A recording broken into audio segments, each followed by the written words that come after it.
बहुत बहुत स्वागत है आप सभी का भारत 24 पर और मैं हूं आपके साथ पूर्णिमा मिश्रा। वक्त हो चला है आपके पसंदीदा बुलेटिन वंदे भारत का, जिसमें हम आपको दिखाएंगे देश और दुनिया की हर एक बड़ी हलचल। तो चलिए बिना रुके शुरू करते हैं खबरों का सिलसिला।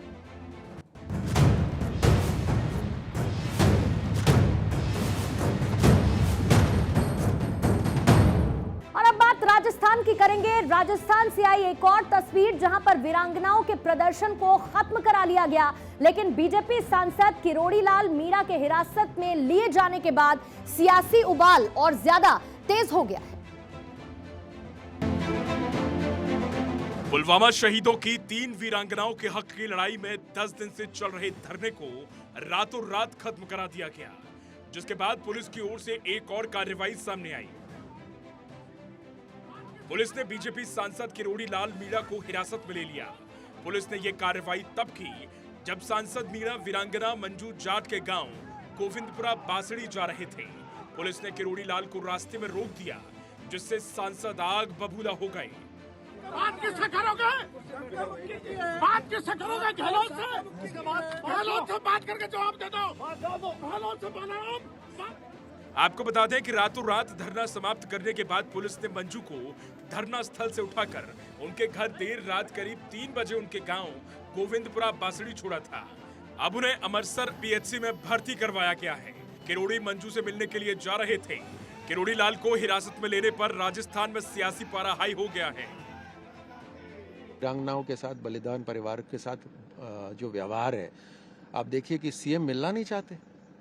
बलिदान परिवार से तो लोग आगे बढ़कर मिलते हैं और यहाँ पर मुख्यमंत्री जी मिलना नहीं चाहते, और पुलिस उनको धरना स्थल से हटाने के लिए हर तरह के हथकंडे उठा रही है।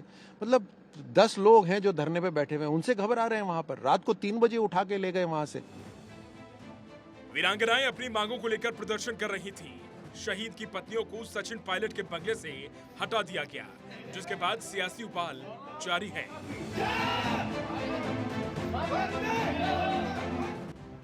2024 के चुनाव को लेकर बीजेपी ने पूरी तैयारी कर ली है। मुस्लिम वोटर्स को साधने के लिए बीजेपी लगातार जुटी है और इसी कड़ी में बीजेपी ने नई तैयारी भी शुरू कर दी।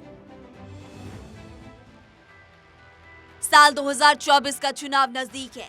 मुस्लिम वोटर्स को साधने के लिए बीजेपी एक अभियान लॉन्च कर रही है, जो लोकसभा चुनाव में गेम चेंजर साबित हो सकता है। इस प्लान के तहत बीजेपी देश के 10 राज्यों में अल्पसंख्यक आउटरीच प्रोग्राम को लॉन्च कर रही है। बीजेपी अल्पसंख्यक मोर्चा के राष्ट्रीय अध्यक्ष इस प्रोग्राम को सफल बनाने में अहम भूमिका निभा रहे हैं। इस प्रोग्राम के तहत लोकसभा की उन 60 सीटों को चुना गया जहां इनकी आबादी 30% से ज्यादा है। 5000 ऐसे अल्पसंख्यक इन लोकसभा सीटों से चुने जाएंगे जो मौजूदा सरकार के कामकाज से प्रभावित हैं, और बीजेपी की योजना इन्हीं के सहारे मुस्लिम समुदाय तक पहुंचने की है। बीजेपी राष्ट्रीय कार्यकारिणी के समापन संबोधन में प्रधानमंत्री मोदी ने सभी कार्यकर्ताओं से अपील की कि वो मुस्लिम समुदाय के बीच जाएं, पढ़े लिखे मुस्लिम भाइयों से मुलाकात करें और उन्हें बताएं कि सरकार कैसे उनके जीवन में बदलाव ला रही है।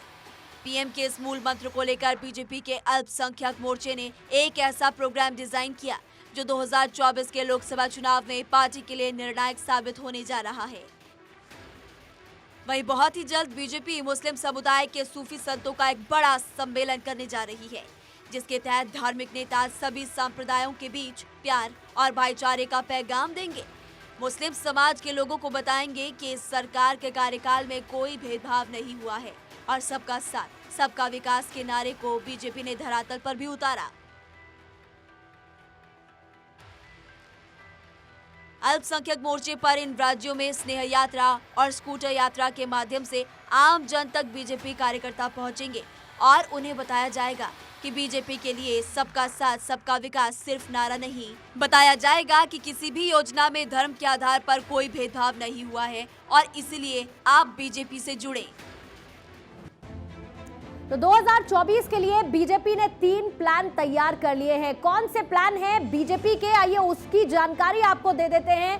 प्रधानमंत्री मोदी का प्लान कैसे हो भाईजान। प्लान नंबर 1, 10 राज्यों में अल्पसंख्यक आउटरीच प्रोग्राम, यानी कि अल्पसंख्यकों के नजदीक जाना। प्लान नंबर 1 में ही शामिल 60 सीटों पर टारगेट, जहां पर मुस्लिम जनसंख्या पॉपुलेशन ज्यादा है। प्लान नंबर 2, सूफी संतों का बड़ा सम्मेलन, जिसमें सूफी संत बड़ी संख्या में शामिल हो। प्लान नंबर 3, स्नेह यात्रा और स्कूटर यात्रा निकाली जाए, और यह है प्रधानमंत्री मोदी की प्लानिंग।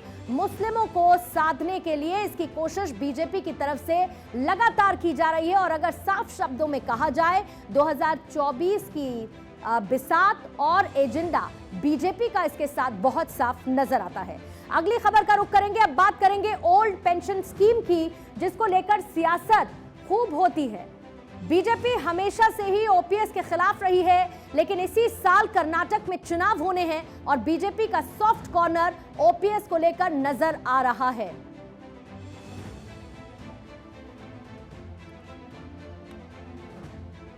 दरअसल कर्नाटक की बीजेपी सरकार ने ओपीएस के अध्ययन को लेकर एक कमेटी गठित की है, और यह कमेटी इसी महीने राजस्थान आ रही है। वहीं पर यह कमेटी छत्तीसगढ़, पंजाब, हिमाचल और साथ ही झारखंड का भी दौरा करने वाली है।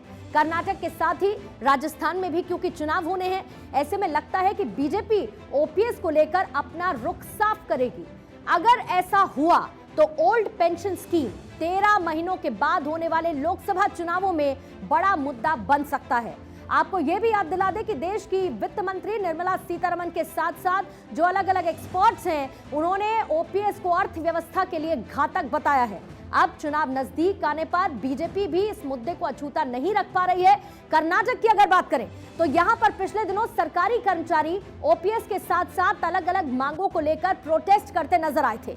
राजस्थान के साथ साथ देश के सभी राज्यों में जो कर्मचारी वर्ग है, उसमें सबसे बड़ा वोटर परसेंटेज इन्हीं का माना जाता है। केंद्र सरकार के आंकड़ों के अनुसार देश भर में लगभग 4 करोड़ 70 लाख सरकारी कर्मचारी हैं, और ऐसे में इन्हें साधने के लिए सभी पार्टियां जुटी हैं। महाराष्ट्र के सीएम एकनाथ शिंदे ने भी कहा था कि ओपीएस देने पर विचार किया जाएगा। हिमाचल प्रदेश में विधानसभा चुनाव हारने के बाद जो समीक्षा बैठक हुई, उसमें बीजेपी ने ओपीएस को भी एक बड़ी वजह बताया था। हालांकि कर्नाटक में ओपीएस लागू करना सरकार के लिए बड़ी चुनौती साबित होगी, क्योंकि अगस्त सितंबर में कर्नाटक में आचार संहिता लागू हो सकती है। ऐसे में सवाल वही है कि क्या इन सब चुनौतियों से निपटने का फॉर्मूला कर्नाटक की बीजेपी सरकार निकाल पाएगी या फिर नहीं, और क्या इसकी सूरत में ओपीएस बड़ा मुद्दा नजर आएगा। अगली खबर का रुख करेंगे। बात भारत और ऑस्ट्रेलिया के बीच रिश्तों की करेंगे, जिनका नया अध्याय शुरू हो चुका है, और ये दोनों ही देश अपनी दोस्ती के 75 साल सेलिब्रेट कर रहे हैं। ऑस्ट्रेलिया के पीएम एंथनी एल्बनीज भारत आए और इस दौरान कई समझौतों पर मुहर भी लगी। भारत और ऑस्ट्रेलिया के रिश्तों का नया अध्याय लिखा जा रहा है। रिश्तों में गर्माहट का दौर जारी है। ऑस्ट्रेलिया के पीएम एंथनी एल्बनीज और पीएम नरेंद्र मोदी दिल्ली के हैदराबाद हाउस में पहली इंडिया ऑस्ट्रेलिया एनुअल समिट में हिस्सा लेने पहुंचे। इस दौरान हुई संयुक्त प्रेस ब्रीफिंग में पीएम मोदी ने ऑस्ट्रेलिया में मंदिरों पर हमले की बात उठाई। इस जवाब में एल्बनीज ने कहा कि भारतीय समुदाय की सुरक्षा और भलाई उनके लिए प्राथमिकता है। ऑस्ट्रेलिया में मंदिरों पर हमलों की खबरें नियमित रूप से आ रही है।